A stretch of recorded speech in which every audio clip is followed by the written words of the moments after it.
I remember writing stories about how I felt underwater, drowning, lost, and unable to find my way. But even then, there was another feeling alongside it, the feeling of swimming toward the surface. I could see the light above me, and every now and then I would feel a gentle push lifting me closer to it, pushing me above the water just enough to breathe again. But while I was being lifted, I still believed I had to swim. I had to keep myself above the surface. I had to use my own strength, my own arms, my own effort to stay afloat, and it was exhausting.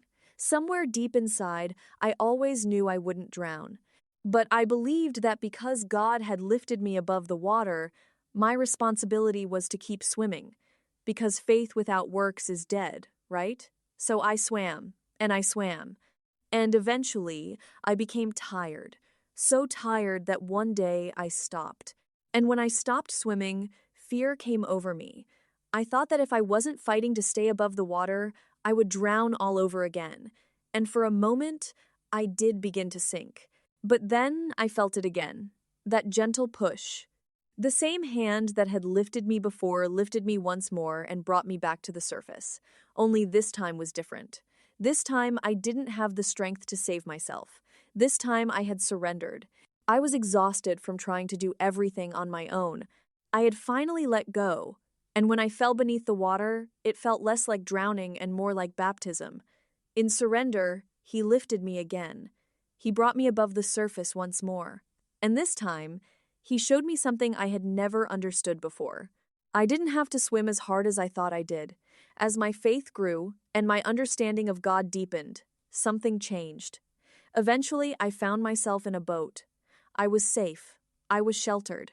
I was above the water, not because of my strength, but because of my faith and my love for God.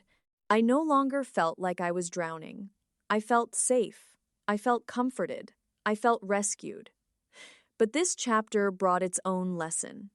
Because sitting in that boat, there were no waves. There was no movement. There was no progress. I had to sit in my feelings. I had to look back over my life from the beginning until now and understand what it had all meant. And what I realized was this: the action that goes into faith isn't struggling to save myself. The action is continuing to believe in Him enough to move forward. So instead of using my hands to paddle this new boat, I chose trust, because He had already saved me. He had already proven that He had me. My faith had grown beyond survival. Now I knew something I never knew before.